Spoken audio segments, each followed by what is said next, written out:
Justin, we sat over there a couple of months back and I said, oh, what's your role with the club going to be? It was, I'm going to be an advocate and a bit of a scout. Did you imagine then that you'd now be the head coach of the Illawarra Hawks? Not at all, not at all. I mean, it's an unexpected blessing, but like I said, I knew what my role was coming in the beginning, to be an advocate and be a really helpful assistant coach. But things happen, and then at the end of the day, I love what the Hawks have been doing. I love the tradition of the club, and so I just want to make sure, especially I love these guys. They've been working hard and deserve to have a chance to compete and win games, and so I've been put in a position to help. From the outside looking in, there was pressure on Jacob, that discussion was going on, but internally and for you, that's now stepped into your role. Was it a surprise for you to have the decision made and for this to happen when it has? Very surprising, very surprising. I mean, I understand the situation last year with the record, nothing out of my control, but at the end of the day, we were clearly heading on the same way, and the management decided something out of my hands, but like I said, very unexpected, but very well ready, and at the end of the day, I just want to make sure these guys get it together. What are you feeling it's going to be? We all know your record is stellar in high school basketball, but that's different. Are you sort of attuned to the fact this is going to be a different type of challenge, it's men and everything else there? Definitely, but basketball's still basketball. I think, X's and O's is still X's and O's, and these guys understand the pace is faster. These guys are way better than high school, but at the end of the day, they understand what situation I'm in, and they're going to help me out more than anything by coming focused at practice, coming to competing games and things like that. So the guys got my back, and so that's all I need. Have you been given, or have you got any sort of time frame that you'll be in this position in your head, or is it very much, a short term? It's off production based, and it's day by day. I mean, at the end of the day, these guys want a consistent, familiar voice, and hopefully that I can be that person to the end of the season and do very well. But at the end of the day, management have to do what they need to do. But I think that we're going to be fine here in that space. I'm going to be prepared for every game coming on up. I don't think that I have to worry about looking over my shoulder because these guys want to produce. I won't get you to promise anything, but you obviously are still within a chance. This decision's been made early enough while playing chances and all that are still alive. Is that the goal for however long you're in this role that you're setting? Yes, for sure. For sure it is. It is. It's, like I said, nothing is promised, nothing is set. But my role is to sit up here, be the interim head coach and active head coach, and win games. Is next season a goal at all, JT, in terms of getting this gig full time? Oh yeah, for sure. I mean, my goal is to become a head coach professionally somehow, some way. And if I do well enough, if we do well enough, and the management thinks that I'm that man for next year, I definitely will step up and hopefully be an advocate, a person for that role. But if not, I have to take what's going on. Tyler's saying it's nice to have an American calling the shots. What else do you bring other than a different accent? I bring a lot of demanding out of the guys. I demand a lot from them in practice and in games. And they understand that my voice is different, and I understand that. But at the end of the day, my experience as a player and as a coach gives them a reassuring feeling as well, because we have same dialect. What are your plans for AJ Johnson? Obviously, Jake was pretty keen on playing the long game with him.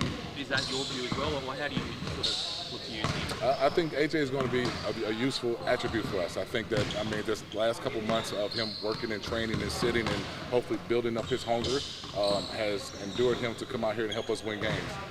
I'm not saying it's going to be 18 to 20 minutes, but I think he's going to be a big factor for us to win some games. Is your experience? You're with guys right in that development phase. Yeah. That's where your experience is. So for a guy like him and for a guy like Lockie too, probably he's in mock drafts and that now. Is that something you really think you can help with, and that's something you're going to be really, be able to bring to this role with those two guys? Yeah, for sure. Because like I said, I'm not too far off from coaching high school guys, so I kind of know their mentality and what they've been doing. But with those two guys, it's just really about teaching them how to fight through adversity. And neither one of them had that consistently in there. So at the end of the time, we couldn't use them like we wanted to use. Their skill set is very high, very talented, some of the most talented guys in our league. But I feel that they just had to fight through adversity, and now since they have fought through it and learned a little bit about it, I think they can produce for us. The management was quite firm when they said that they wanted a change of direction with the club. They weren't willing to put up with what was happening at the moment, and they brought you in. I know it's a tricky one to answer, just days after Jacob's been shown the door, but what do you see needs to change? What will your focus be? My focus will be just competing, I think, and having fun. I didn't see our group do that in the first 9 games consistently enough. This is a very competitive league, and we didn't do that for 40 minutes. We might have done it for 25 and maybe 30, but not for 40. And so we got to start really, and I know defense is one of our lacklusters right now, but you can't really change or be a miracle defender in one day or 1 week. So I think we want to focus on tighten up what our weaknesses are, but still focus on our strength, which we are very deep in our roster, and we're very talented. We can score the ball, so we want to focus on that because we haven't been scoring enough points a quarter. 20 points a quarter is not good enough for this type of team. So we are really going to be hungry and smart on the defensive end, but like I said, our competitive nature really has to show for 40 minutes, and these guys getting them back to having fun. I don't see enough smiles, handshaking, and high fives in the huddles because at the end of the day, we're used to being down or just not in that competitive mode.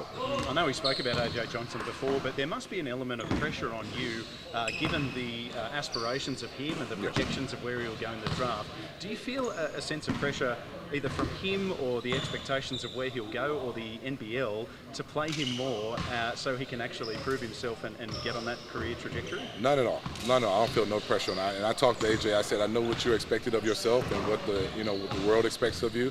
But at the end of the day, you still have to play within these 4 lines and gain your teammates' trust and my trust to be able to get you out there to do that. We know what your capabilities are, but we don't want to gamble on games just to try to get you to go where you're feeling that you're going to go next year. So he understands that. So I said, as long as you work hard in here for me and talk and grow out your comfort zone, then I'm going to find spots and minutes for you, and I know you can help us win. How do you bring out the best of guys like Tyler and Justin Robinson, who are maybe a bit streaky from the field this season, a few games here and there, but how do you sort of get those guys firing on the same page? Let them know that we still believe in them, and let them know that you are here for a reason. J-Rob, you are a floor general. You get downhill, you get guys passes, and you're a really good on-ball defender. Let's get back to those Virginia Tech days. Tyler, you are an unbelievable shooter. We don't need you to, we want you to take shots that we create for you. We don't need you to be, hunt or think that you got to get us out or in a hole. So just talk and be direct to those guys and let them understand what we looking for them to do. I think gives them a better understanding because at the end of the day we have 12 really good guys on here, not just 2. So once we play like that, I think Tyler and J-Rob will start shooting better and just doing what they do well. What was his son Jason's reaction when you told him the news would be taken over? He was excited for me. He was like, man, I can't believe it. Now he was taking an ice bath after the New York game, so the time difference. But he was really excited for me, man. He was happy. He knows what I bring to the table and that I can relate to these guys out on the court and outside the court. So that's a good thing that I bring.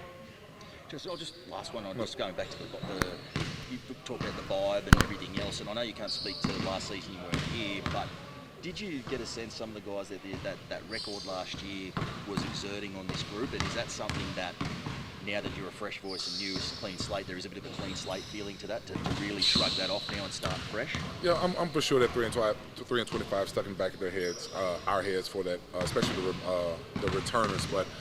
I mean, a lot of the guys didn't return with that record, and so we didn't really want to have that boggle us down too much. And so now that yes, I'm a fresh voice, I told everybody to have a new sheet of paper. We're all 0-0 right now, and so that kind of gives them life and hope to understand that 3 and 25 is behind us. The 2 and 7 is still lurking around, but we're going in with a 0-0 type of mind. So from New Zealand game and from then on, we want to build off what we want to show the team that who we really should have been in the start of the season. What's the plan next for the Breakers? Obviously, that's got to be the next one. What can we expect to see, and how do you beat them? I mean, we beat them by just sitting up here having 4 good days of practice. I think that the Breakers are trying to find themselves to get out of a hole just like we are. So I think that when we come on Sunday, that we'll be much more energized, more prepared, and much more excited. Guys will play more freely, and knowing that they have somebody that is going to trust them a little bit more and give them a leash to make mistakes. But if they don't, they understand they make too many, that there's consequences to that. But I think that we'll be well prepared and hyped to play New Zealand. And I think for 40 minutes we'll compete, and instead of like the 20 or 30 minutes that we've been doing. And do you think you can bring Harvey off the bench again, or have you not thought that far yet? We haven't decided yet. I mean, we did it last game, and it wasn't a bad situation for us. But at the end of the day, we want to see how this goes and what's best for us, because our lineups could change every other game depending on who we're playing against. But I think we'll find something. These guys will know their role no matter if they come off the bench or play a lot, no matter what, because I have that open communication with them. So it's nothing that's going to be surprising. And a lot of turbulence. What's your message to the fans that are looking on and seeing this situation unfold? What do you want to say to them? Oh, stick with us because it's not over with. I mean, our goal is to make it to the playoffs, and we have a really great chance of doing that once we get going. So we love to see the gym packed up. Our next home game is December 8th, I believe, something like that. So we want Illawarra and everybody to come support us because at the end of the day, we're going to find a way to get to the playoffs.